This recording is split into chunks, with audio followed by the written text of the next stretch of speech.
Welcome to the Bass and Brews podcast, your weekly distraction from other high-quality podcasts. And now, your host, Alex from Swamp Rat Fishing, and the co-hostess with the mostest, the Jabberhammer, Paul Roberts.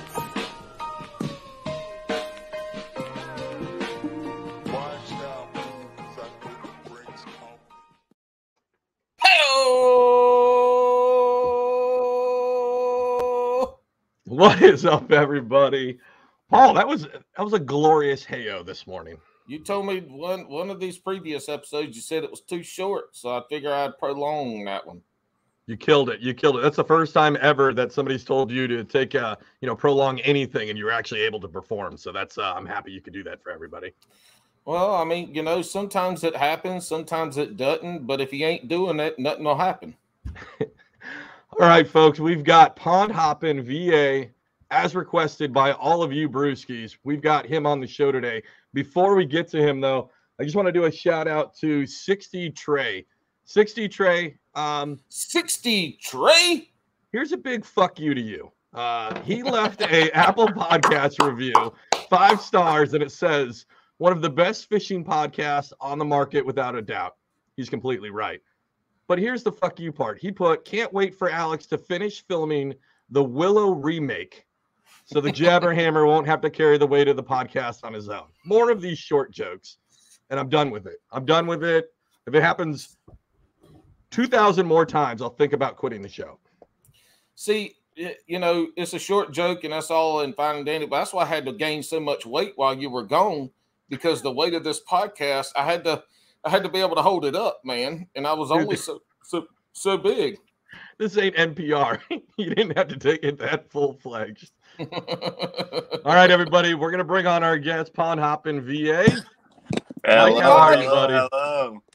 Got you right when you were playing with the camera. It was like perfect Yeah, timing. of course. I had to mess with it right when I'm joining. I was like that waitress, when you're eating, you're at a restaurant, and they always wait till you got a full food, a full mouthful of food for them to ask you. Exactly. Mike, how are you, buddy? Man, I'm doing awesome. How are you guys doing tonight? Wonderfully wonderful. Yes. All right. If you guys don't know Mike, he goes by PondHoppinVA on TikTok. He was requested by a lot of you folks out there, so thank you guys for that. And we're so happy to have him on. He's killing it. Great content on TikTok, and that's what we like. We like to bring our favorite creators in to hear their stories. So, really appreciate that, you guys. Really appreciate that. That's what we're here to do, is make dreams come true. Yes. Or wreck them. I mean, it's up to you. It's up to you with what you do with it. But we here for the dreams. It's yours after that. Yes. Hey man, so how'd you get started in fishing? Well, hold on, time out. Alex, that is not how we start the damn podcast. Okay, what are we missing? You had months to practice. You still can't get it right. God, I can tell Alex didn't listen to a damn episode while he was gone this last trip. He didn't practice a damn thing. Me, Mike, what is the journey that has brought you to Bass and Brews right here, right now, tonight? What is the journey that has brought you here? Breaking down and downloading TikTok. Yes, I was one of those people that had all the friends that are like, download TikTok, man. Your Instagram's cool. Download TikTok. I'm like, I'm all right. I'll pass. But then a couple days on the platform, I'm like, I'm really digging this editing. It seems very easy and friendly. I'm not computer savvy, so it was kind of right up my alley. And I started getting a lot of love for my bass fishing, and I was like, man, it's crazy how many people out there just are super supportive with what you're doing day to day, how you're catching them, and what you're catching them on. Just keeping it simple. I will say this: the fishing on TikTok really brings in a lot of people, good and bad, outside of the fishing realm. But the videos for fishing do really good on TikTok compared to Instagram. From my point of view, I mean, at least from the people that I follow and all that. So it's interesting. I came kicking and screaming to TikTok from Alex pushing me to come, and Now he's created a monster, and now Yep. I love That's it. how I it love it. starts. The bug's in you. Hey, you brewskis out there, if you should be following us on TikTok, and if you were, you would have been able to see the story that I just posted, which was live footage of when I came into this call to get ready for the show. Paul is sitting in his stupid green chair recording TikToks from that chair. So, again, if you want some more of that behind the scenes look at Bass and Brews, make sure to check us out on TikTok and on Instagram, kind of. Not really. The gram can go fuck itself at this point. TikTok's where it's at. Way more fun. Well, Yeah. TikTok brought you here, but what we want to know is what's the fishing journey? When did you start? When did you start, and what got you to catching the fish and doing what you're doing on the socials now? It really started out just as like a family bonding thing, I suppose. My dad would have some days off from work. He's in the military. He's retired now, and I remember, I think my youngest memories of fishing and actually enjoying it was going to this place called Botanical Gardens in Norfolk, and just with the bobber and worm. I wasn't man enough to put the worm on yet, but I sure enough look at the fish, and it did something. It did something to me, and I've been chasing that feeling ever since. Really, I'm in the skateboarding scene as well in Virginia Beach. I've probably been skating for like 15 years now. I'm 33 years old, so slowly but surely, I faded out of skateboarding with the friends every day to kind of doing my own thing on the water, and they accepted it, and I'm here. Hey, you and Alex need to have a TikTok live skate off. Yeah. Even though last time Alex tried to post some skating shit, it was him doing a butt crack dive onto a skateboard. Yo, hold on. Okay, so I hadn't skated since I was like, what the hell? It was I'll call it a can opener, but what the hell is the pike or the something or another anyway? I was trying to do credit card swipe. It wasn't that bad.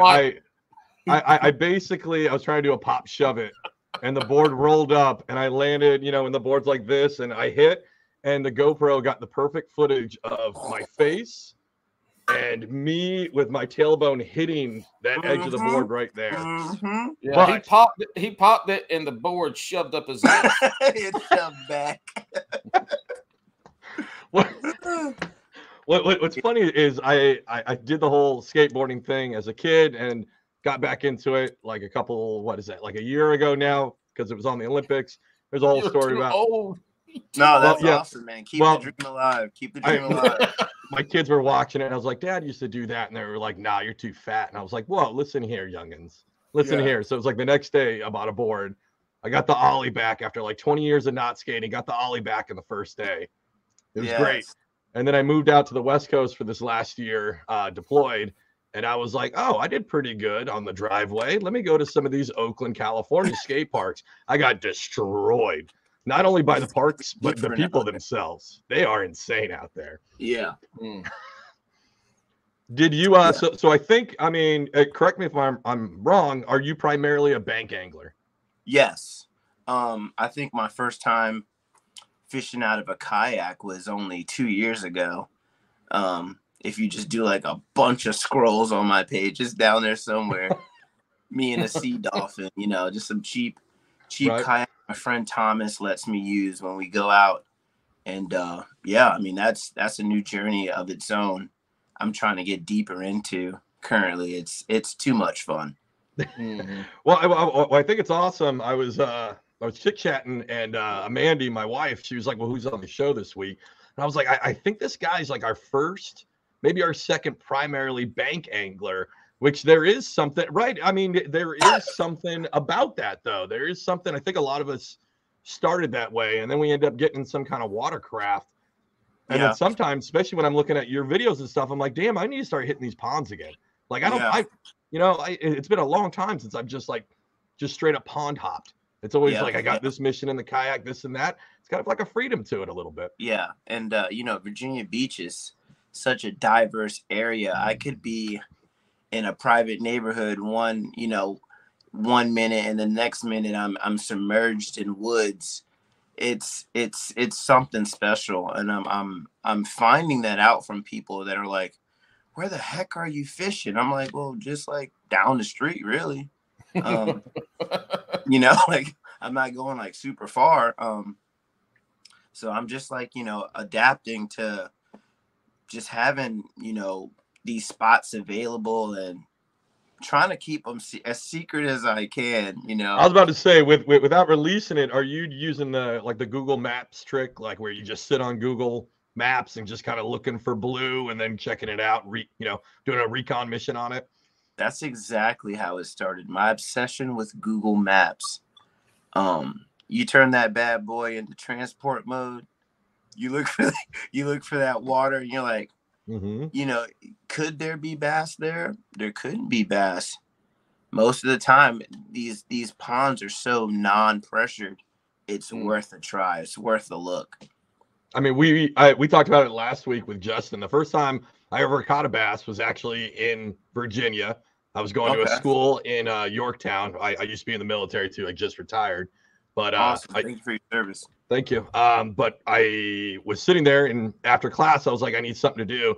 And I found some random business complex that had ponds sitting in the back of it.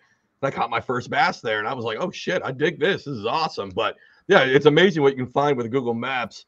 Do you know the Google Earth? Is it Google Earth? Yeah, the Google Earth trick on a laptop. I do not. So if you download Google Earth on a laptop, it has to be on a laptop. It won't work on a tablet or a phone, but it has a historical slider.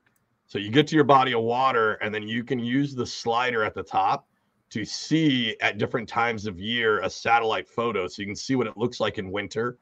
You can see sometimes, yeah. So there's a pond nearby me, and I was just scrolling through the historical, and at some point they had drained the pond. And so all you could see the whole bottom structure of this pond before they refilled it and then repopulated the fish. But you could see there's a boulder right there in the middle. You could break everything down. So that's crazy. You might want to give that a try. Google Earth, but it has to be on some kind of laptop. Yep. Clearly, once I get off of here, could be up all night. Yeah.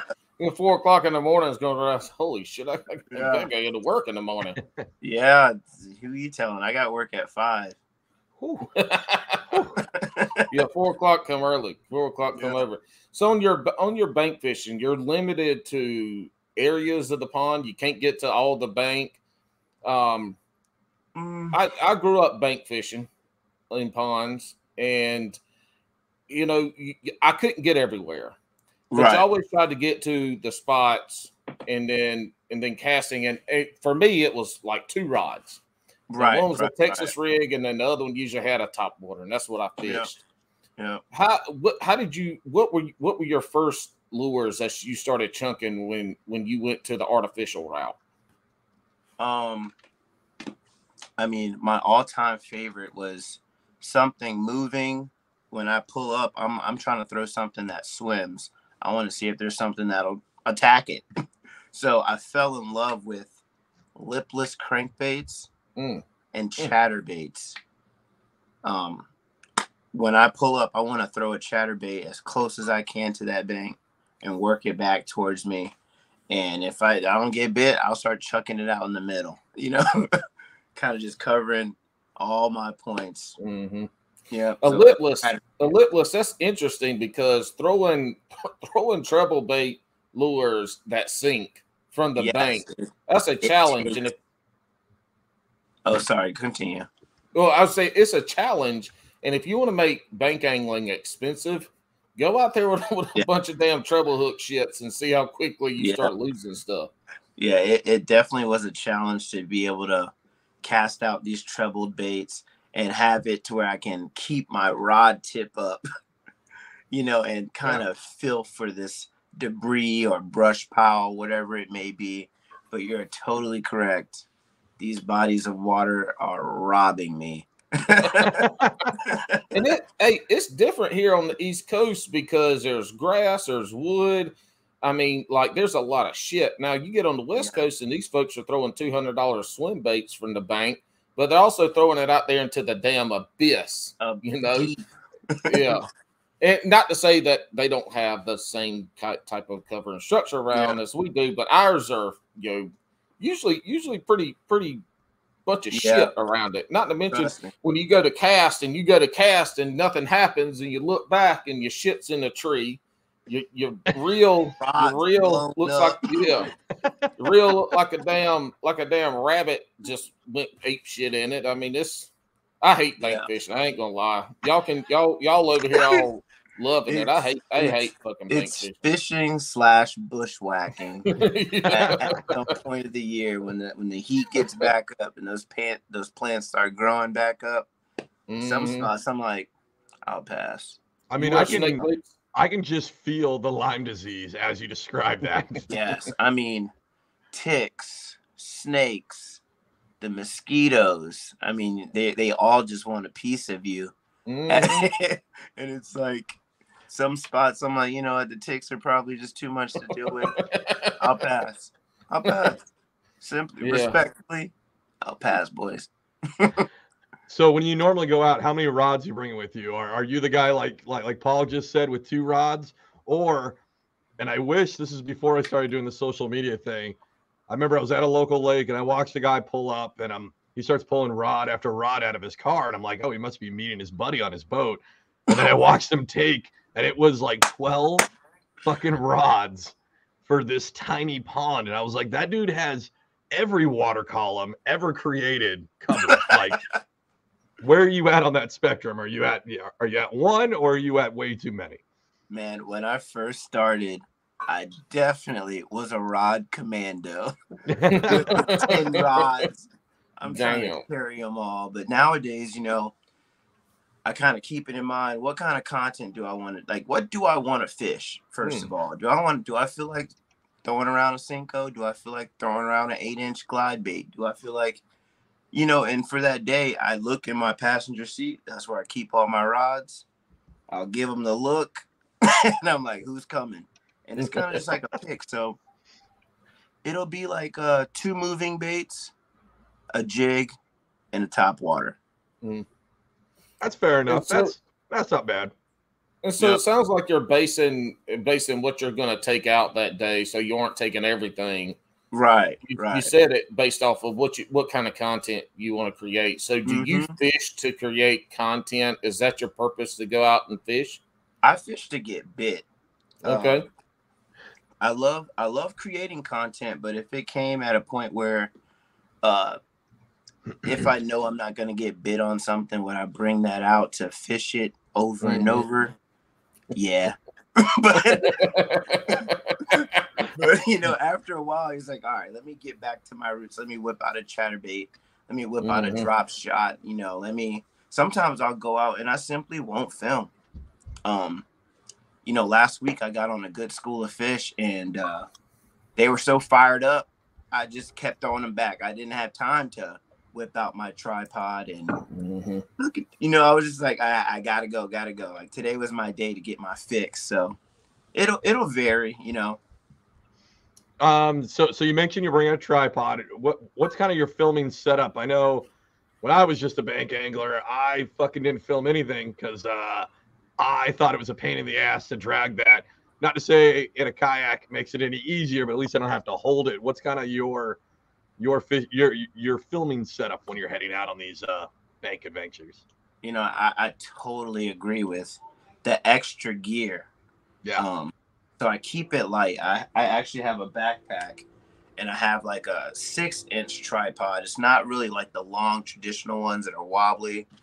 And I'll put my phone in it and I'll leave it on the ground and I'll have like Pandora playing or something. When that fish comes, I'll kind of go to the tripod, set it up to record, get my video, my picture, pick up the tripod and record myself letting the fish go. I keep it real simple, and it's all off of a iPhone 13 Pro Max. Yeah, I've actually never had a GoPro. Okay. Yeah. I mean I makes it easy. Take out one damn camera, Phone, you're gonna have the phone anyway. Make it easy, make it light. I probably could have made it easier on myself. Yeah, I definitely should have. I do remember there was once like I couldn't figure out like how do I, like looking back, if I would have just looked up a fucking tripod, like it would have been way easier. There is a picture somewhere, and I don't know, maybe we'll do it as a special release, but I tried to use painter's tape, and I painted the phone to my chest because I didn't want to have to do the whole GoPro thing, and I don't even know if I should be telling. So I was so proud of myself. No, you gotta tell it. You gotta tell it now. All right, so I was so proud of myself, and I'm like, yeah, I've got this thing, and it's literally like strapped underneath my armpits on my t-shirt. Ooh, nice crack on that one. Yes, and I'm all excited about it, and I grab all my stuff. I'm about ready to leave the house, and I go to give my wife a kiss, and she just stops, and she's like, "What the fuck is on you?" And I was like, "Oh, this is so I can hold my phone and like record the fishing stuff." And she's like, "Well, I'm sure there's going to be a lot of phones where you're going." And I'm like, "What do you mean?" She goes, "Everybody's going to take a picture of the dumbass with a phone taped to his chest." And I thought it was like the best DIY idea ever until I was like, you know what, you're wrong. And then I got in the car, and you have that like muscle memory of like, pull your phone out of your pocket, hook it into the aux cable, and I'm like, oh shit, I can't even listen to anything because I had it like this, like pointing out like this, so I couldn't even like operate the phone. And I was like, wait, how am I going to take a picture or how video? Are you going to get look at your phone? Yeah, so I learned that is not the right way to do it. It's probably, as you said, better to use a tripod. Yeah, that's dedication. That's dedication for the shot. Not even dedication, just stupid. I can't even blame. Like a lot of people can blame this stuff on being young and stupid, right? I was like fucking 35 when I did that. Like 34, like not even like a dumb teenager, stupid. Just fucking stupid. You're right. Just plain stupid. Alex, what I get from this story is the same thing with your ideas sometimes for the podcast. You come up with some stupid ass shit, and me and Amanda gotta just look you straight in your eyes. We both have to look down at you, straight into your eyes, because you come up to about our belly buttons and say that's stupid as hell. We are your dream killers. We're gonna put this up to Michael here. Michael, all right. So normally I wear my yellow long sleeve Bass and Brews t-shirt when I'm on the show. And it was last week, Amanda, she's getting a lot of shout outs. The reason I'm not wearing it is because last week I get done and I come up and she's like, "Did you wear that on the podcast?" And I was like, "Yeah, I always do." She goes, "Isn't that kind of like a band showing up to their own concert with their own t-shirt on?" And I was like, that's not fucking it. Like, it's promotion. And she's just like, "Yeah, sure. Okay." I mean, at least I don't have my own face on my shirt like somebody else over here, Paul.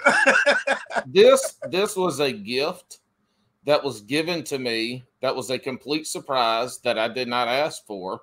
And so, I mean, this is it. I can't wear my Bass and Brews shirt out. Grew that bitch. What does it say, y'all? Y'all look. Y'all. I love that. I went from having like no boobs to like double A's, and now my boobs are too big for the Bass and Brews shirt, so I can't wear it right now. Well, sneak peek, there's going to be a Bass and Brews line of men's sports bras coming out this summer. It'll have Paul's face on each cup. So yes, there we everybody go. Make sure you look out for that. Yeah, they're cut for men boobs, so sorry, women, y'all probably wouldn't be able to wear them. Help you get in that life jacket a little bit better. Paul's got the issue where he's got one man titty hanging out of that life jacket every time. Side boob. If I went shirtless, I would have the side boob. Yes. I got big old nipples. I have big old nipples too, so it'd probably be sneaking out. Get some side nip, some side boob. I don't even know how to pivot from your side boob big nip. I do. Me, Mike, tell me this. When did you go you talked about putting a worm on the hook. You were scared of doing it. When did you get to the point that you started fishing artificial lures? When you got into it and when you started draining your bank account to go real fishing, when did that happen? Probably around 2016. That's when I got my first job and was able to, like you just waste it. Yes. I worked at Chick-fil-A, and I remember my manager, I would always get in trouble for having YouTube on my phone while I'm working. And she noticed that I just had a bass obsession, and the mall was right behind, Chick-fil-A. So I'd go there and, go to Dick's Sporting Goods and just splurge. And I've never really been a fan of live bait. I love using worms from time to time, get somebody new into fishing or something like that. But as well as like shiners or something, I've never used a shiner. We got to keep them bitches alive or either use them all. What's the little aerator? Yeah. Mm-hmm. I mean, it'd be cool to do it. I mean, one of my things I want to do is I want to try ice fishing. Mm-hmm. That's what I got to get out. Yeah. I got a bunch of buddies. Too fun. Yeah. You know what I'm saying? It looks miserable and fun at the same time. Just like this perfect seam of like, I just got to try it. I can always tell, like, I watched a couple ice fishing videos, and I could tell instantly what it was about because they were so excited and happy to be sitting on this frozen tundra, freezing their asses off, catching a like 8-inch perch. And it's when I saw that is when I realized that all these guys are doing are going out and getting drunk on the ice. Which they have whole ice houses. Yeah, teas that like it's like I'm staying tonight. I'm not going home. Total side note. I watched this TikTok. I don't know if you guys have seen it, where this guy was like in his shanty and somebody hooked their truck up to it and they thought it was theirs, but the dude was still in it and they just drove him off. And he's yelling at him. And the clip ends. Like, I don't know what happened to that guy. I don't know if he's dead. If anybody knows that guy, reach out to us. Let's get him on the show and figure out what the hell happened to him. Yeah, but you know how that weird algorithm goes. Once we get off here and we get on the video, that's all it's gonna be. Is that video over and over? A bunch of ice fishing for a guy in Virginia, North Carolina, and Jersey. Right. What do I get off of this? Let me go find this live video with this girl just sitting there with a shirt like this, sitting there looking at the camera, so I can at least get something besides fucking ice fishing. Paul, you nailed it. Sometimes I'll be sitting on TikTok, and I think everybody's been there, where you're like, you sit on for like 5-10 minutes, and then you're like, well, obviously I don't have anything to do today, so let me get my like big sweatpants on, and I'm just gonna sit on this motherfucker for like hours. Yes, go down the rabbit hole. After a while, it gets dark. You're like, right. And I don't know what it is, where it's like, fishing, and then all of a sudden it'll throw some weird shit in, like, have you ever seen this? Have you ever seen this Bigfoot? And I'm like, well, no, but now I want to know. Now I'm watching. Hit the like button, You hit that like button once, you're gonna get at least 30 videos of some dude covered in hair saying that he's Bigfoot. It's like the greatest thing ever. I don't understand how. Like I've made an effort a little bit lately to be on Instagram a little bit more, and I don't understand how people stay on that. Yeah, instead of TikTok, one of those places. I post what I need to post, and I get the heck up out of there. Yeah. Yeah, I just don't have too much fun on there anymore. Right, and it's not fun, and it's not fun because their algorithm is so like, I don't know, it's just built towards like companies basically, or brands or whatever it is. Yeah. One of the things that I really like about TikTok, and I figured this out today, I could never figure out how to articulate it, and I did today. I love how you can interact on TikTok versus other ones. I can make replies with a video to comments, and that to me is just cool as hell. And then that's another post for you. I mean, how you're able to interact on TikTok to me is just so much cooler and interactive. I mean, if we want to be redundant, but it is. I just love how you can interact differently, especially with those comments and stuff. Being able to reply to a comment with a video and it be up there, that's really cool. Yeah, I like that. I like that part. My words trying to explain, you know, what I'm trying. You know, it's super, super creative how like they did that. Because somebody's like, "Whoa, how do I tie this?" I don't know how to tell you with my. I guess I could try. Right.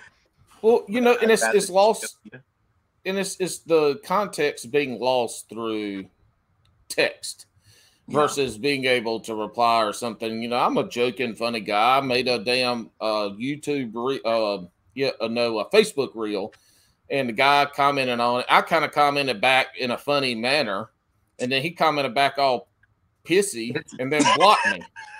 And I tried to comment back after my second, funny comment, just, "Hey man, I'm just being facetious, you know, I'm just having fun." And he fucking blocked me, so he didn't get to see comments, asshole. Got mad over some fucking French toast. But you know, if that would have been TikTok, I could have commented with the damn video, and he'd have been, "Oh man, this is funny as hell! Yay, hey, we're having." Paul, I don't understand how you get people so angry on the internet over French toast and the Walmart self-checkout. Bo, I've got like 8 comments on the damn self-checkout thing today alone. That they've kind of taken that one back. There aren't as many mean people on there, but probably if they read my fucking replies to the mean people, it's a bunch of gibberish that nobody really knows what the fuck's going on for days. And you know, so I don't know. Yeah, I don't know. I guess I'm so fucking handsome it triggers them because they aren't this handsome. I mean, I don't know. Jealous. Envy. Did you have an idea of, or almost like a strategy about what you were going to post, or did you just kind of shoot from the hip? Did he have a what? A strategy. No, you said an idea. The fuck is an idea? Did I have an idea? When you have a whole lot of IPAs. Hold on, me, Mike. You got to rewind this back and check it out, Alex, at like 31 something minutes. Because you just said it sounded like IADEA. Idea. It's like the beat. You're such a piece of shit, Paul. It slipped out. Idea. Look, he's trying to be so country, he can't stand it. All right. Did you have like a strategy when you started the channel, or did you just kind of post what you want and then go from there? Man, I had no clue what I was doing when I first started posting. My best friend Herschel kind of, like I said, he got me to download the app. He has a channel where he skateboards and he teaches kids the fundamentals of skateboarding. He does his own thing, but from time to time I pick his brain on what to do. But you know, if you scroll down to my first couple of posts, you'll be like, "What the heck is this?" Like, you know, I was totally clueless. But nowadays it's kind of like I'll set it up to just what I'm fishing, you know, currently. I try and keep it just really simple. Here or there I'll give out some tips, you know. Some people don't want tips, so you'll get like pushback on those videos. So I'll do like less of those. But the tips is always like opening up a can of worms, because there's always going to be somebody who's like, you did that wrong. Like, yeah. And I wish I didn't take it to heart when I know someone's just dead wrong. You know, I wish I could just let it slide, but something in me is like, no, 12-pound test is the right, you know, just. But you can't argue with those people. You got to go back with just some off the wall bullshit that makes them read it and go, "What the fuck is he talking about?" When you get those haters, just go back with the most off the wall shit that you can think of and let it roll. I mean, that to me, that usually, honestly, for me, shuts them up, because they have no fucking idea what this, or they're like, "This motherfucker's crazy. I'm done." You know, it stops after a while. The negativity surrounding a new channel is crazy. I mean, when I was first starting out and I had like 1,000 followers, 800 followers, some of these comments I would get were just crazy, you know. And after a while, you know, putting in the work, posting, they just disappear. Yeah, you get less of those. Hey, my friend, like, what's Mm-hmm. wrong with what now? Yeah, you get a lot less of those user 8675309444839. You get a lot less of those talking shit in there. Hey, did you start creating content that you liked and you wanted to create, or did you start with creating content that you thought other people would like? For me, the first videos that I would make, I can swear that they went viral with my friends and family before I ever posted them to like the internet. Like, some of my biggest supporters are my parents and just the homies, like I'd catch a big bass or something. I'm throwing that in the group chat and I'm just sitting there, just waiting for, whatever my friends had to say. So I would say, yeah, totally for myself. I'm totally selfish with what I want to post and, the content I want to make. I don't even consider myself a content creator. I'm just a fisherman that catches the aftermath on footage, just trying to show people what I'm out here doing. That's interesting because the way that I look at it is you have people that create content that they like. You have people that create content for their viewers, their subscribers. They make content for other people. Some can blend both, but for the most part, you can, if you start to look at it in depth, you can tell the content that the creators are making it. They're making it because they like it. It's for them. Yeah. And then the ones that are making it for the clout. And there's nothing wrong with chasing clout. But those are the two ways I see content being created. Me, I don't give a shit. I don't have no separate fishing shit from me. It's all me. You're going to get the bread, the cooking, the barbecue, the bees, the fishing, the stupid ass shit. You're going to get everything. Haven't seen the bees in a while, Paul. But motherfuckers, they both hives died out. Both hives died out. It's backyard beekeeping is not for the faint of heart, and it ain't easy. You couldn't pay me $200 to come over and hang out in your backyard. Well, no, man, I'll tell you what, some of the nicest afternoons I had was sitting out there with a White Claw Surge or 8 and just staring at the bees as they flew in and out of the hive. I talked to them, asked them how the day went. Where was TikTok during that? You could have had a whole bee channel. Yeah, you gotta get your hives back up because that is a cool hobby right there. A beekeeper, kidding me? Oh yeah, you go to YouTube. There's some pretty big YouTube accounts with beekeeping on there for sure. But this is a fishing podcast. Fuck them bees. Yeah. I think you're right about you're absolutely right, Paul. You can tell when somebody's faking it, or not faking it. Yeah, not faking it. They're making content for consumers. Yeah. Right. Specifically. I try and do like, those videos. I call them green screen videos, where people like, throw the green screen up and I'm in my room. I can't get into it. I just, I know it. I'll upload it. It'll get like thousands of views.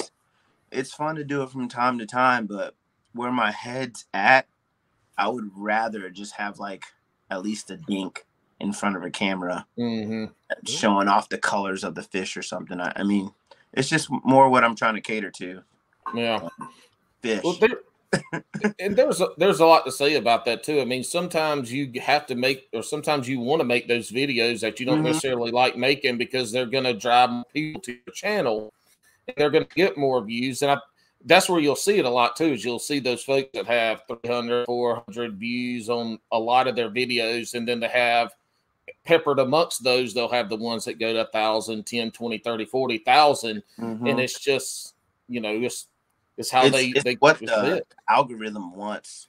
Yeah. It's what they want to see. I mean, I'd be a liar if I say I wasn't jealous of the guy that posted green screen videos and he's got 190K, but he ain't touched a fishing rod in 2 weeks. I'm like, God. Look, every northern angler right now, that's exactly what's happening. Yeah. They're putting out content and they sucking up all the views and the likes of the people still down here in the South fucking fishing. Assholes. Yes. Yeah. Alex, what's wrong? Why are you just smiling and shaking your head? I'm listening to the conversation, Paul. I thought you were going to come back with. We're allowed to show what we're drinking. What are you guys drinking? Well, yeah, we usually do start off the podcast with that, but yeah, we've been slackers. I'm an IPA nut. I got Cape May Brewery Double IPA Coastal Evac coming in at 8 alcohols. That sounds delicious. What you This got, is buddy? a free verse. I've had that. And it's Delicious. a 6.8. It is delicious. Delicious. Well, what are you drinking? Tonight I'm drinking water because I had a fuck ton of bourbon for Thanksgiving, and the gout in my right big toe started acting up yesterday. So we got to do a good little water flush for a few days. So cherry juice. Yeah, so I can walk around without looking like I'm fucking 90 missing a toe. Isn't getting old great. So I'm drinking water tonight, living my alcoholic Bass and Brews life through YouTube. Y'all fucking make me proud. Yeah.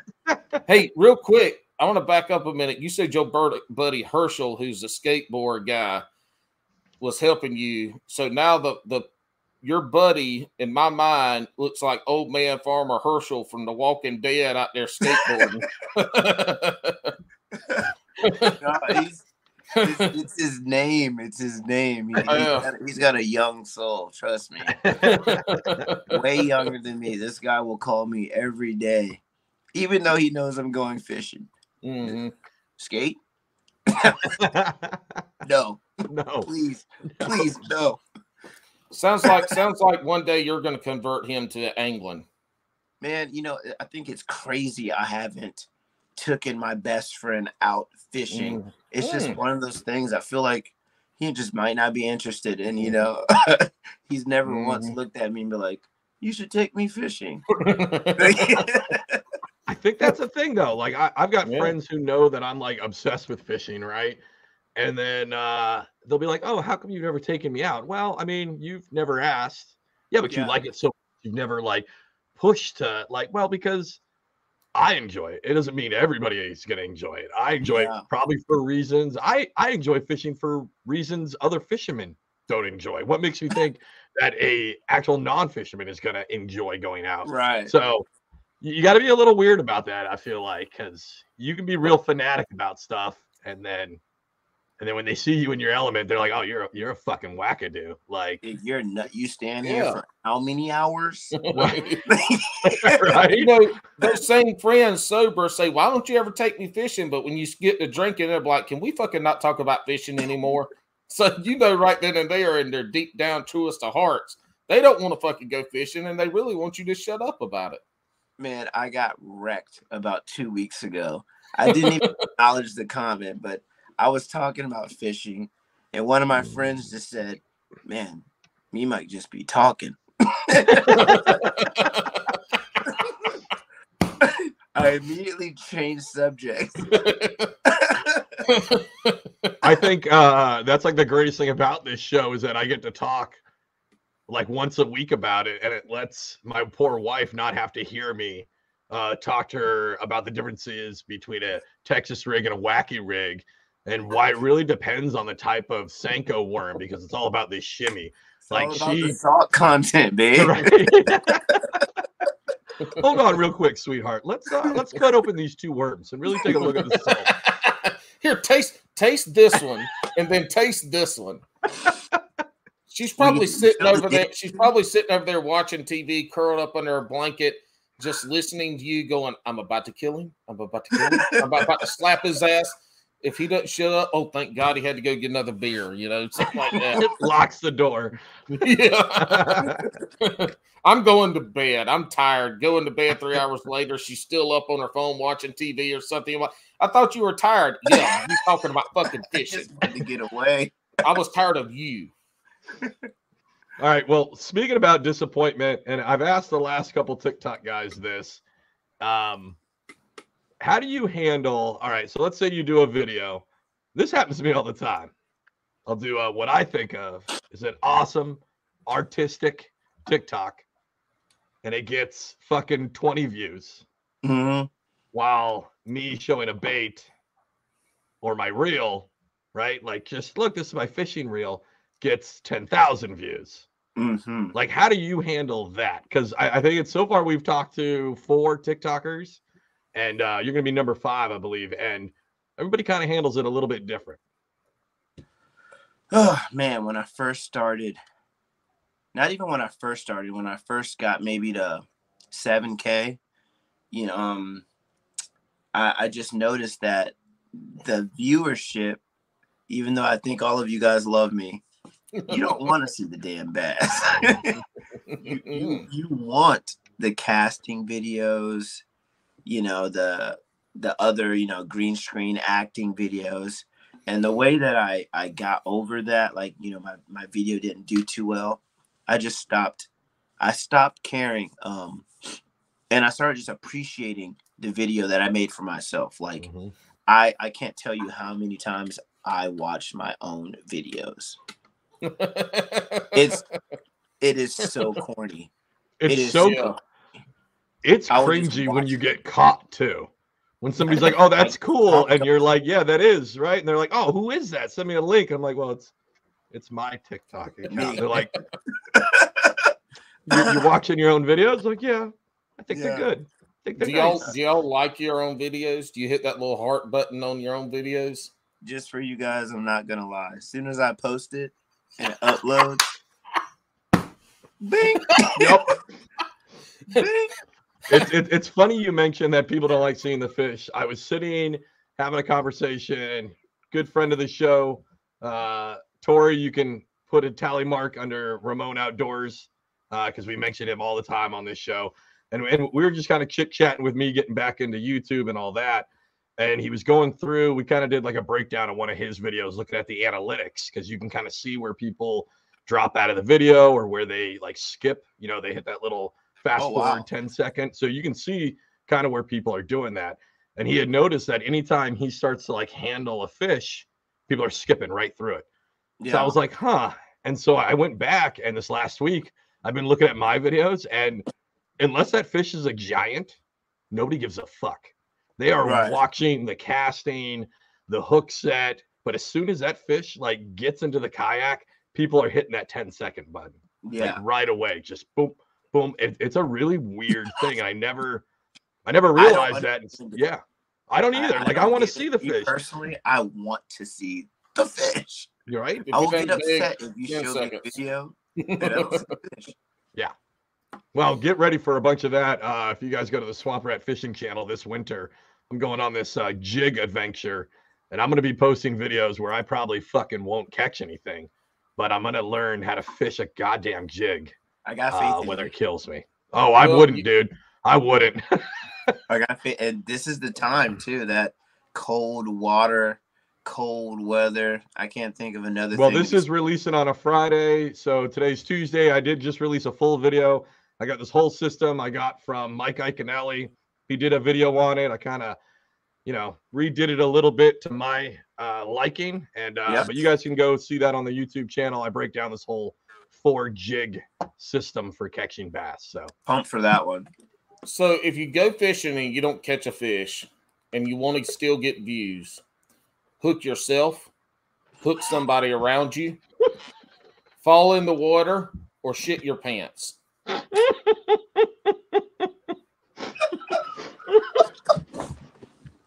Yo. We went from me giving our guest last week awful tournament advice to Jabberhammer giving it will get views, but for life, awful advice. Hey, backlash your reel on purpose. Just break it across a tree branch. I mean, throw that bitch in the water. We're talking 200K views. There you go. Mm-hmm. The wife is like, why have you been buying all these new rods? Like, listen, I gotta get the views up. I just been chucking these bitches. Why is this your 5th trip to the emergency room to get hooks out of you? Because I didn't catch a fish today and Paul said to hook myself. What happens if I just do a full series of me hooking myself? Because I was doing those trick shots, and you lucky fans of the Bass and Brews TikTok channel. I've got like 14 of those fucking stupid videos of me putting up cans around my yard and hitting them with the jig. But in the process, I did like hook myself lightly, but enough to like draw blood. And I was like, man, but now you like, I wonder if I could figure it out how to like kind of hook myself just a little bit every video. No, it's got to be barb. It's got to be barb into the skin, into the meat. Pull it out.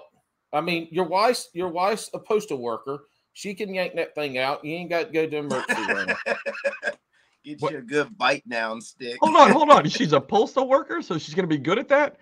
She's got the phrase going postal. She'll just old yeller me in the backyard. Well, no, you need since you don't have any like tools to dig it out, you got to have somebody strong to yank it out. And with her lifting all them Amazon packages every day, especially during this time of year, Christmas and all. Oh, she can yank that thing right on out. She is. This is her most hated season. Because I couldn't do it. She fucking hates this time of year. Like, I had a conversation with her today, and it ended up with, and these stupid shits for like 12 minutes on like, it was a bulletin of like, Amazon didn't want to deliver a bed, so I had to deliver a bed because of these stupid shits.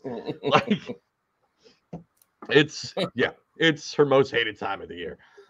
But as Paul said, this is a fishing show.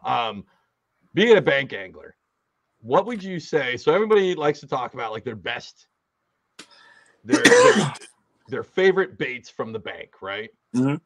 How about what are your least favorite baits from the bank? Gosh, that's my least favorite bait from the bank. Has to be jerk bait. Yeah. See, I would go. I remember when I was on the bank, I hated jerkbait fishing. I was like, this is stupid. It. Yeah. I think I probably have like literally 2 jerk baits to my name. Why do you hate it? What about the jerk bait makes you hate it? The cadence, the treble hooks. Because when I'm yep. That third one, I'm on a branch. I'm smoked on the third one. You know, it's one of those baits I don't have it locked down yet, you know. Just a good old jerk bait from the bank tears me up. You got to start buying them H2O Expresses from Academy. Yeah. $3 and $4. Yeah. No, I think it's the other way. You go the other way. You buy those Mega Bass ones. So then you're really careful with them, right? Then and you can make great content. You take a picture of it and then you put it right back in the box. Yeah. You never fish it again. Just like record it on my rod. It's like, well, put that down. Yeah. Texas rig. You have a jerk bait on the rod.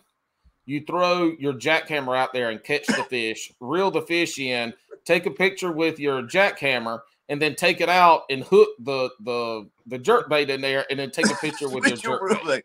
I finally did it, guys. Jerk hey, bait. if people can take 35 pictures of one fish with 18 different hats on, then you can surely take one fish and put a bunch of different damn lures on. Yes, man. Listen, I got a friend has a running joke like that. He says, he looked at me one day. He's like, I know you got pet bass. I was like, what? He's like, I know it's the same fish. I was like, dude, shut up. Listen, let's take it a step further. Don't even throw that jackhammer out. What you do is you just throw those minnows out, right?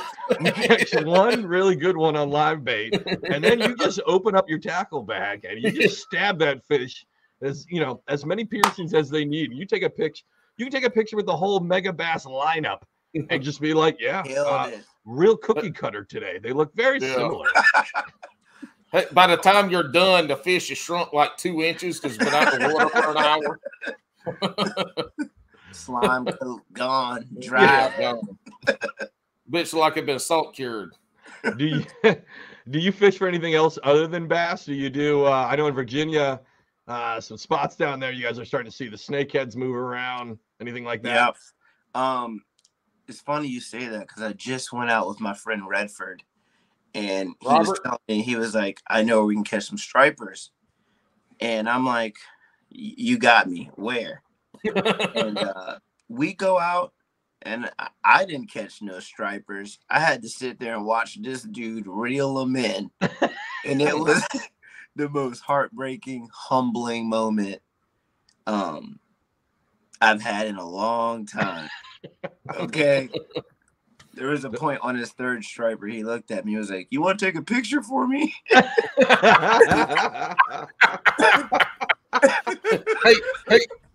you might have done this, but could you go, "I'll take a picture of you if I can hold it and take a picture like I caught it too." Yeah, I did. PondHoppinVA so caught that striper with a Ned rig. That's crazy. Yes, dude. So we went striper fishing, which is probably the last recent species I've gone for that isn't bass. But I grew up in the salt. I grew up fishing salt water before bass fishing. Mm-hmm. You know, my parents got me into fishing, but when I took it upon myself, I thought I was a salt fisherman for the longest time. I go out to Rudy Inlet with my, Strike King jig heads from Walmart and some little grubs. What are they called? You guys know the gulp. Yep. And I just slay like the little dink speckled trout and flounder. There's some good flounder fishing and trout fishing out in Norfolk I enjoy sometimes, but I had an incident in 2018 with some waders when I was by myself. I kind of fell. My waders filled up. It was, kind of dark. And it was a realization, I don't need to be out here wade fishing in the ocean by myself. In the dark. I kind of wait for some homies to be like, "Hey, let's go hit this salt." Look, anytime somebody says they had an incident with waders, they either fell in or shit in them. There it is. Because that's what I thought. And if you duck hunt, if you've ever duck hunted and you have a bunch of buddies that y'all duck hunted with, there's one of the buddies that is shitting their waders. Because, if you got to go take a dookie in the woods with your waders on, if you don't position them right, man, that duke will get hung on that back flap. And sometimes you don't know that shit until you done buckled it back up and you get back. You're like, the fuck is that smell? Did I shit on myself? Yeah, you shat yourself. There's a stinky right there, back of your neck. I don't know how we've gotten here. Have you gone out for the snakeheads yet? This is like my new obsession. A couple episodes back, we were talking with the cut and retie Joe from there, and he was talking about snakeheads, and it's like if you look at my YouTube history right now, I think for the last 2 weeks, every other video is like a snakehead video. I'm utterly obsessed with them. Have you gone out for them yet?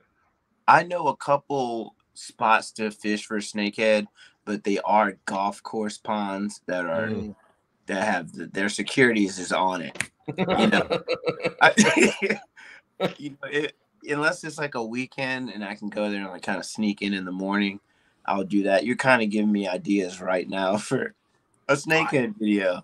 Well, look, man, you go out there. If you catch a snakehead, awesome. If you don't, at least you get to have a confrontation on a golf course, and those things get viral all the time.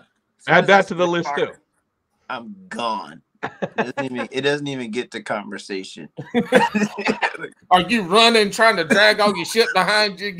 I'm gone. I'm packing up the car as you're coming. I'm out of there, buddy. You got Jim Bob with his damn mag light, 8-battery mag light flopping around as this 350-pound biscuit eating ass is chasing after you. Listen, you tell them that you're just out there. You're contracted by Fish and Wildlife to go after invasive species. And then you tell them that you're a sovereign citizen, and then you're good. Just throw it all at them. You throw it all at them. You tell them, you start out with, "I don't answer questions." No, I start out with, "No habla inglés." No habla inglés. Right? Until he hears you look at the camera and go, "Hey, make sure you like and subscribe." I think this has got to be the most fucking tips we've ever given out on a show, and they are all viral tips. They are all awful life tips, though. They are all not safe for life. I mean, Well, you know, sometimes you got to push the edge to get the clout. Yeah. we're putting that on a T-shirt. I want There you your go. face with the Donald Duck hat. Sometimes just to get the clout, and it's you and your normal face, and then on the back where it says to get the clout, it's you, same face but with that Donald Duck hat on top. There we go. I like it. I got a question. What video? I got two questions. The first one is this: What's your biggest video? The most views, the most likes. What was the video? Like we've been talking about, I think the video with the most views and most likes is a video with me and a broken casting reel. And when I cast it, it makes a horrible noise. And I kept it around for just because I fell in love with it. It was like getting rid of an old car.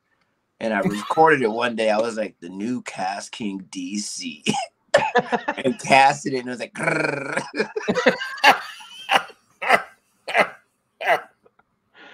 I mean, I got videos. I got comments on that video for days. It got like 180K.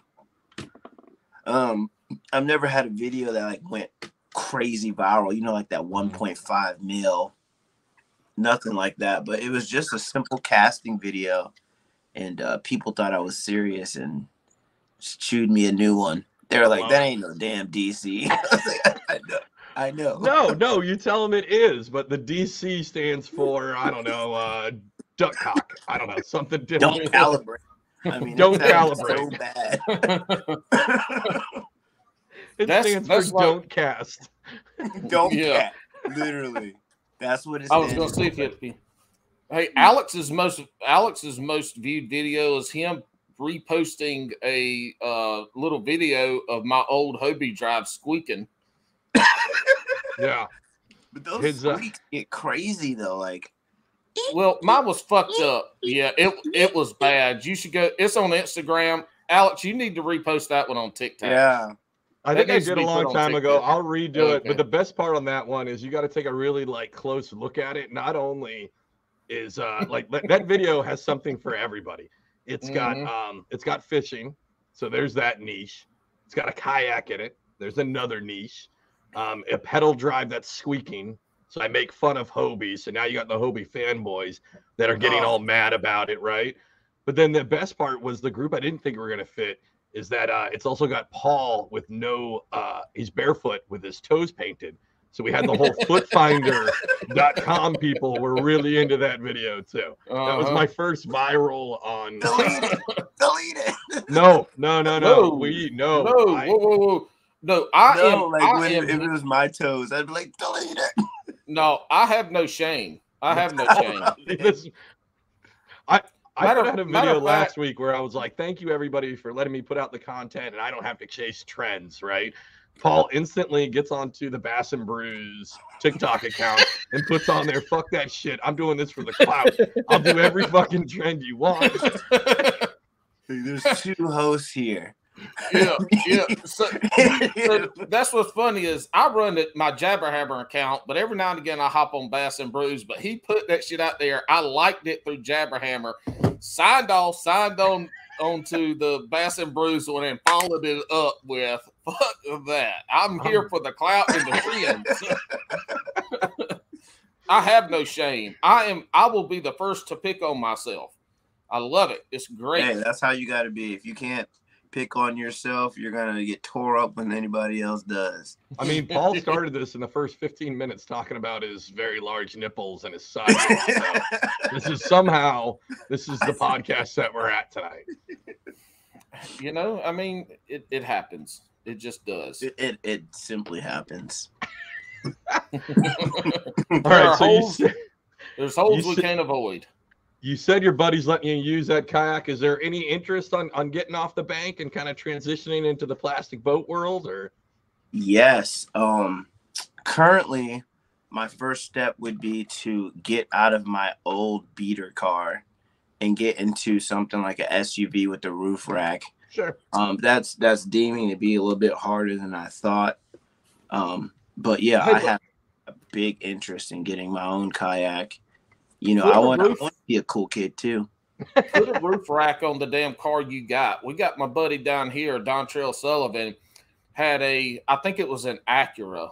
He still got it, but it was an Acura. When he first started kayak fishing, it's one of these slammed down Acuras, souped up, like show car Acuras. And he's got a roof rack on this bitch and is hauling around his kayak for, I think, like 2 years before he found an old Ranger and got that truck. But he's showing up all over the place, going down dirt roads and gravel roads in this slammed. He was on the podcast. He talked about it on this slammed Acura with a damn kayak strapped to the top of it. Just put your damn roof rack up there and roll with it, man. You could absolutely do it, but I've done it in a Mini Coupe. My wife had a Mini Coupe for a while. I put the 10T from Bass Pro. I put that on there. The key thing is you're going to need to invest in bath rugs, right? For the roof. No, for the roof, because you can just lay that on and then you can just lay it and slide it up where you need it to be. And like I have an SUV now, but I still use those bath rugs. I think they're the greatest thing ever. So you don't scratch your shit up, right? So you can put it up there, but you can buy even some of those inflatable ones where you don't have to like permanently. Now I wouldn't do long hauls with those, but like getting around, you could absolutely do it with the sedan. There's a Scuba Steve. Steve does it too. Yeah, Bailey from Serious Angler. He traveled across the country for 2 years, coming from New York to Texas, Florida, all these places and everywhere in between on a Honda Civic. Yeah. With a Hobie, with a PA-12 on the top. Matter of fact, it's easier with a car because you ain't got to lift that bitch that high. Yeah. Don't be like Wild Bill and not have no rugs or nothing and slide the kayak off the front of your car. Dude, you absolutely beat me to it. As soon as we were talking about the car, I just remember that video he sent out. You guys don't know Wild Bill, one of the co-founders of Hookset Hoodlums. He posted this video, which was the funniest thing, and it was him like sliding, trying to set up the kayak, and then him like moving to the next area, but it was just at the wrong spot, and that bitch went all the way down the front, all the way off of his car, just launched that motherfucker off of it. That was like one of my favorite moments of that chat when he released that. Yeah. This wasn't no beater either. This wasn't no beater car. No. It was this nice, wasn't it a damn Subaru or something? A new race strike.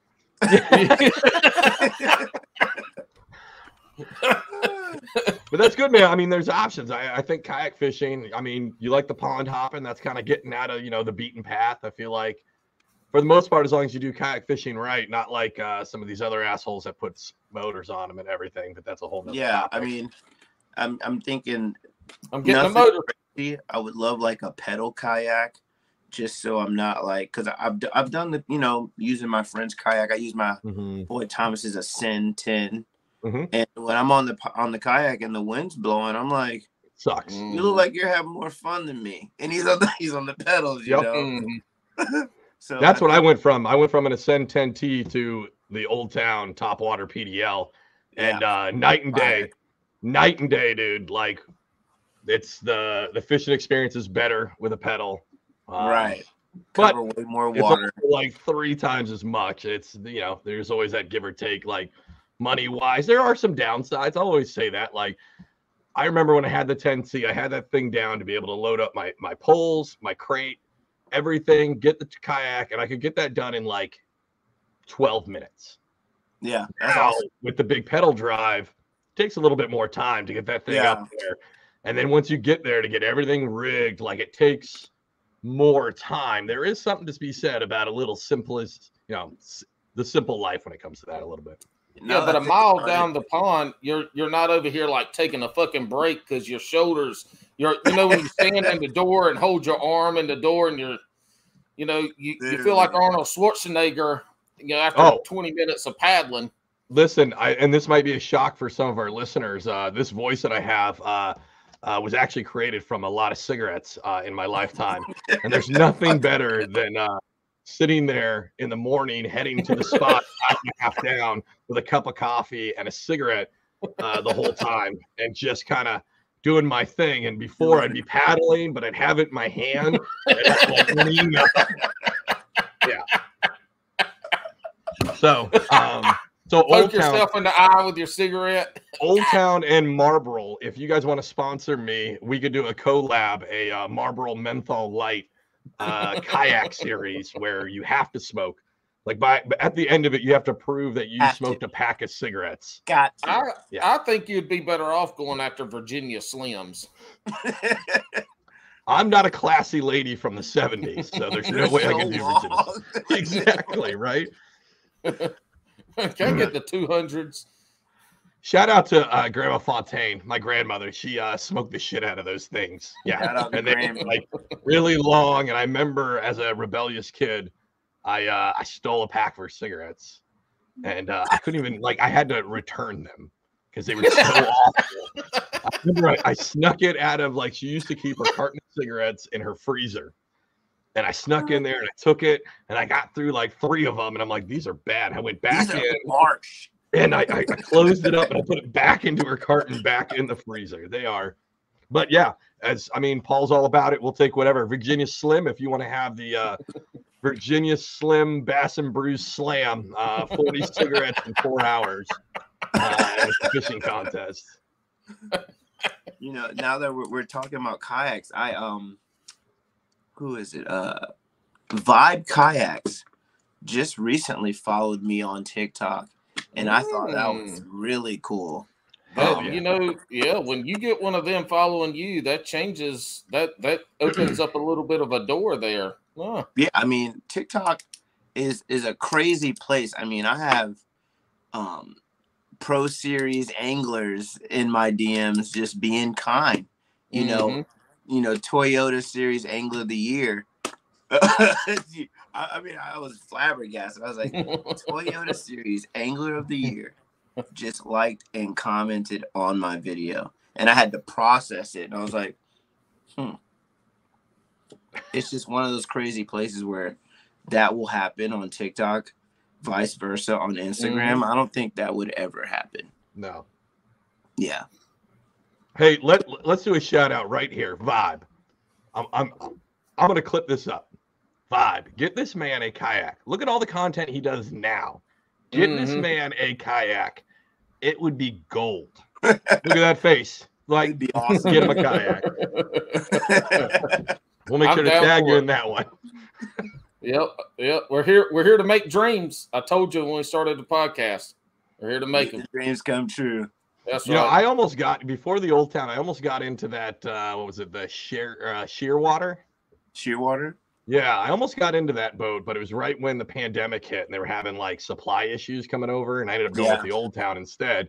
But that boat always really interested me because it was very modular. That you could start out with just a standard pedal or a paddle and then build your way up kind of deal. I always thought that was a great idea. It doesn't seem like it really took off. I don't see a lot of the only one I know, Paul, who's that snakehead guy near me in Jersey? Who he rocks a vibe. You know who I'm talking about? Yeah. I'll think of it. Because he does. But he rocks one, and he actually went for the full deal, right? He went for the pedals, everything, and then ended up returning the pedal drive because for snakeheads in Jersey and South Jersey, they're in 2 feet of water. You didn't need it, and this dude will. Dragging. Yeah, exactly. And his content too that he puts out in this kayak in the middle of nowhere, just slamming dragons out of it. It's insane. Yeah, you definitely have to tag me after this, man. Don't hide it. Don't hide all the good content for yourself. I'm trying to remember his name. It's been a while. I don't know if he's on TikTok. Keep talking because I've got it in here. Boomerang Fisher. There it is. Boomerang Fisher. Boomerang something. It might not be Fisher's Boomerang Fish. Yeah. Boomerang Fisher. Boomerang something.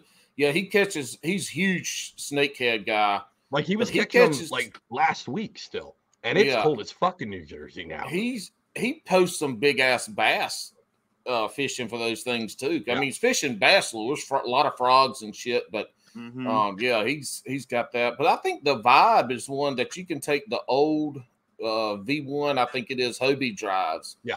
The first Hobie drives, and they fit into that Vibe cradle. Yep. I think I could be wrong, but I'm pretty sure those two go together too. So I wouldn't know. Yeah. Yeah. But they're great. No, because that one had a plate too, right? That one had a plate that came with it to where if you wanted to have it just paddle, there was a whole piece of plastic that went over the hole where the drive would be at, and you could clamp it down so you wouldn't just have that hole with water filling up through it. Like, it was a really, I don't think that boat probably gets, enough credit as it should. It was a very different boat. It was very budget minded, that you could like step into it kind of deal. It was a good deal. And maybe somebody's going to have one here soon. We'll see. Maybe. We're going to do our best to make that happen. We have not gotten nobody's shit from this podcast before. But we're going to make somebody get something. We're going to make somebody get something. I got a question. What's all right? So you already talked about saltwater fishing, falling in with the waders on at night by yourself. Do you have any kind of funny? Do you have a funny story or a funny post or something silly, stupid, scary happening from the bank bass fishing? Funny post or scary. Like you ain't fallen in or hooked something or been chased by a rabid beaver or, something like that? I think the scariest thing that's ever happened to me was being naive about the lightning. I remember the fish were biting. This is like dead summer. And, I'm seeing the clouds rolling in. It's like one of those random little, it's not raining, but it's thundering. And I feel my hand, literally in my hand, the rod's just tingling, and a big strike. And I dropped my rod so fast, and I damn near left it at the spot. Like, I didn't even want to pick it up. And that was like my first time. Like, I almost just got electrocuted by lightning out here fishing by myself. And I should have left like 30 minutes before that. I knew it was coming. And that probably been one of my times. I was like, dude, what the heck are you doing? All right, the two things that, as Tori the historian would call it, the Babcast can do for you, Michael, is one, VOD, get him a kayak, and then two, if we can just get you some friends. This sounds like a lot of your bad incidents is because no one's around. So if we can just get you some friends also. So somebody with a little bit of sense and a voice of reason. Yes. That goes, hey, me, Mike, don't you think it's time to leave? Like the lightning has been cracking just on the other side of this pond that's a half an acre big. Listen, Herschel, I will send you a rod if you will make sure that me, Mike, doesn't kill himself out there. I mean, you're not going to fish. You're just going to hold it, take a couple pictures. But you're really just there to make sure he doesn't kill himself when he's out. Hey, well, tell Herschel there's a ton of people that don't catch fish.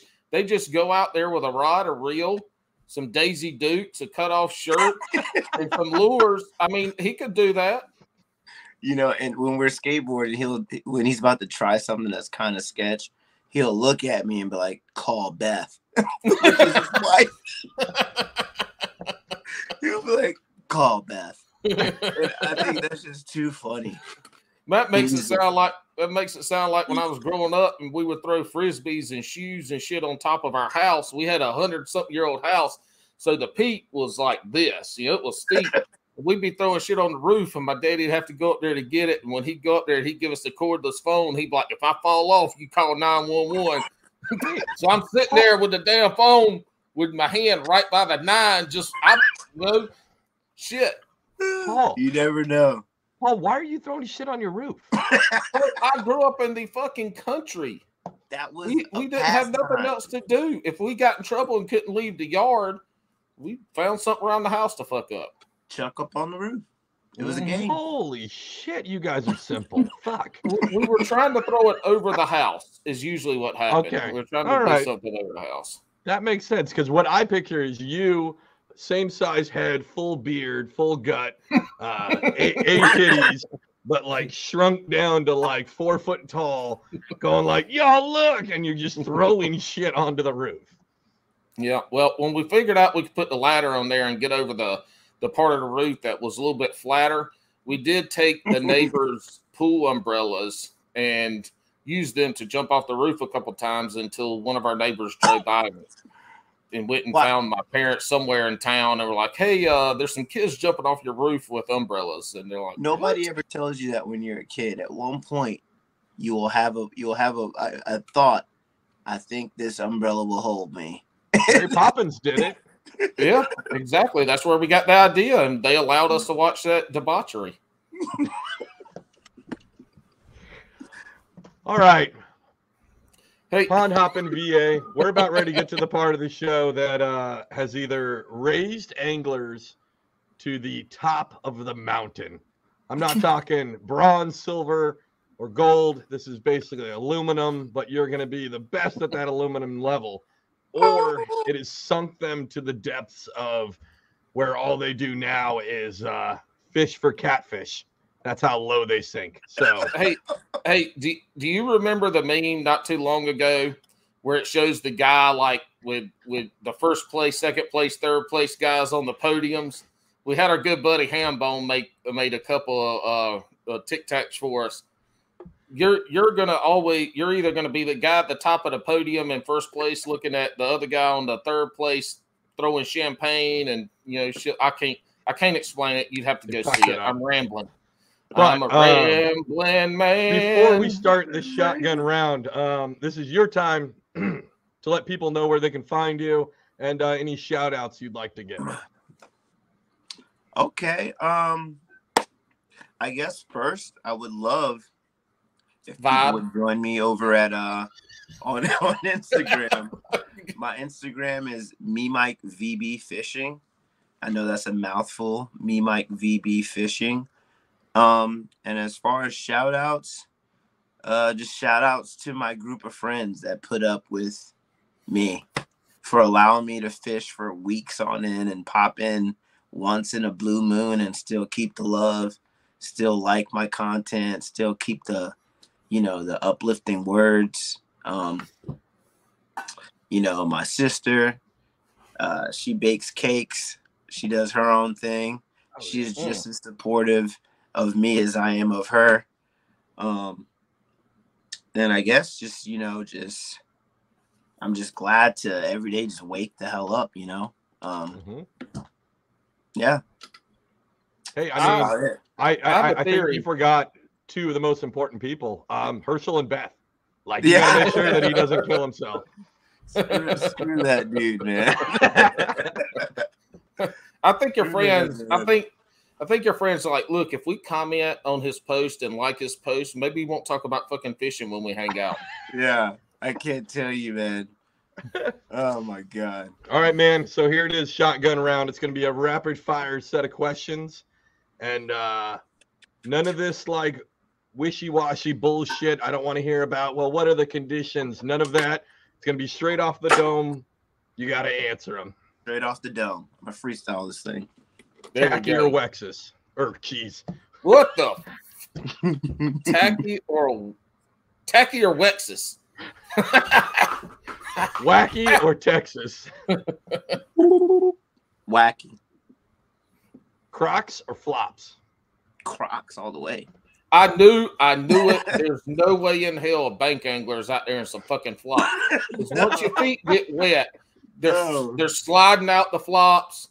I mean, there ain't. Do you wear socks with your Crocs? I do. Get the fuck out of here. No, he's a refined gentleman, is what that is. Do you spend more on a rod or a reel? Reel. That's the right answer. Well,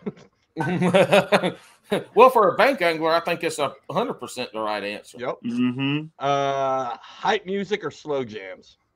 Slow jams. All right. Let's slow that thing down. Pineapple on pizza, yes or no? Yes. Yes. I'm one of those guys. I love pineapple on pizza. I'll eat the shit out of it, but I ain't ordering it. Paul also just eats everything, obviously. I do. I've eaten everything on a pig, from the tooter to the pooter. Speaking of eating, Hey, do you have these written down, or do I need to pull up my list to make sure you don't? I don't have them written down. I'm just going. Oh Lord. Have you ever eaten beaver? Have I ever eaten beaver? I have to say, yeah. Okay. How did you prepare it? Raw.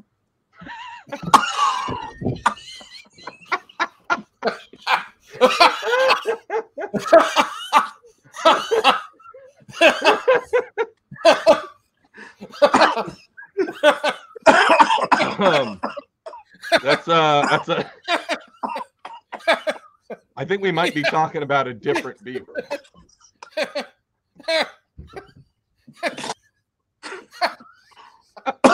Oh. Oh, that's like my favorite question now. Oh God. Yes. And I can't. I gotta recover. Oh All my right. God. I'm gonna have to listen to this every day to get an ab workout. Oh In a 3-hour Hey, session. Alex, make a tick. Make a tick on that minute. Oh, I did. In a 3-hour session, would you rather catch 5 2-pounders or 1 7-pounder? 1 7-pounder. Hell yeah. Yeah, one and done. One and I'll go done. home happy. I think that was it, right, Paul? Except for the last one? You're missing 2 important ones. Do you eat largemouth bass? I have gut hook. I've eaten 2. I have gut hooked 2 largemouth bass to where I saw them floating 10 minutes later. Scoop them up. You got to eat them. What are you going to do? Did you eat those raw too? No, I cooked them up, dude. I cooked them up. He don't eat raw. I mean bass. So, Alex Rudd, overrated or underrated? Overrated. Yeah.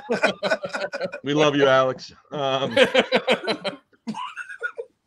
right, now this is it. This is I mean, you said you listened to the show. You know this is what the Brewskis are going to eat you alive if you mess this question up. Or raw. No. Or raw. And they're going to eat you raw. What are your top 3 sandwich proteins? Turkey, ham, and bacon. Bacon. Perfect. If my man said beaver, I was going to end the show right there. It's done. I had to think about it. I was like, bacon. Those are all 3 deliciously safe proteins to eat. Every episode, I'll remind people to go back to when Bailey was on and he said spinach. So that was a good one. Spinach sandwiches. Respectfully, New Yorkers are keep weird. your sandwich. Ain't nothing like a soggy ass spinach sandwich. All right, Michael, thank you so much for coming on. Hang out for a minute. Paul, you got anything before we send them off? I had 2 or 3 things. I fucking forgot them. So No, Paul, there was that one thing you were supposed to talk about. Oh, yeah. That.